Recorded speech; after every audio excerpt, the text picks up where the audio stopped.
ચાલો, જ્યારે તમે સ્થળ ઉપર જાઓ, સર્વે નંબર ખબર ના હોય તો સર્ચના ઓપ્શનમાં જવાનું અને ગમે તે એક સર્વે નંબર નાખવો.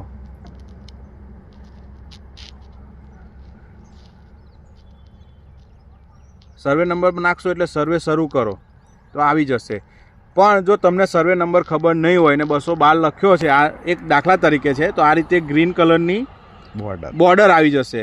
તો તમે આને નાનું કરશો તો તમે જે જગ્યાએ હશો ત્યાં આગળ તમારું જીપીએસ બતાવશે. તો તમે ક્યાં આગળ છો એ તમને તમારી એક્ઝેક્ટ લોકેશન ખબર પડશે. આગળ વધો પણ તો તેમાંથી તમે એ સર્વે નંબર શોધી શકશો. આ સર્વે નંબર શોધવા માટેનું થયું.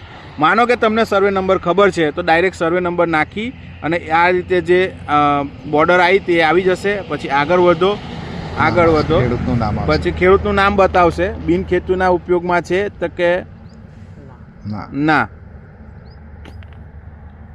પછી પડતર છે તો કે ના. હાર્વેસ્ટ કરે છે તો કે ના. પેરેનિયલમાં ના કરવાનું. પછી આગળ બાયનિયલમાં ના કરવાનું. પછી સિઝનલમાં જવાનું, ત્યાં હા રાખવાનું અને પછી એડ ક્રોપ કરવાનો. પછી માં ટી ઉપર આપણો પાક આપેલો છે. કપાસ હોય તો આવી રહ્યો કોટન, એની હાઇબ્રિડ વેરાયટી. વાવણીની તારીખ અંદાજિત લખવાની છે, ખેડૂતને પૂછી લેવું સાથે હોય તો.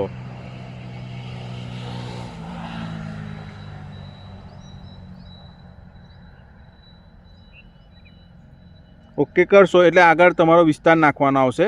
તો ઉપર તમારો વિસ્તાર જે બતાવે છે એ મુજબ 59-20 પૂરેપૂરો વિસ્તાર બતાવી આગળ જવાનું. હવે પિયતનો પ્રકાર જોવાનો. ખેતર પિયત છે? હા. પિયતનો સ્ત્રોત તો કે બોરવેલ. એટલે ખેડૂતને પૂછશો તો ખ્યાલ આવશે. અને પાછળ અહીંયા હવે ફોટોગ્રાફ્સ લેવાના છે. આ રીતે તમે કોટનનો ફોટોગ્રાફ્સ લઈ શકો છો.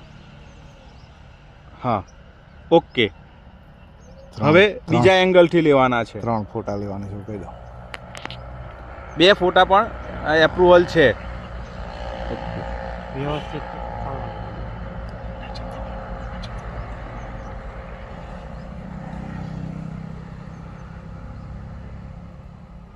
આ રીતે આવી જશે.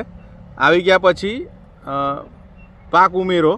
એમાં તમને બતાવશે સિઝનલ ક્રોપ છે. હા, હવે આગળ વધવાનું અને સીધું તમારું બધું જ બતાવે છે. મેં મીડિયા ફાઇલો અને અન્ય ડેટા ચકાસણી કરી છે. ઓકે, અહીંયા ટીક ક્લિક કરશો અને પછી સાચવશો એટલે સેવ થશે.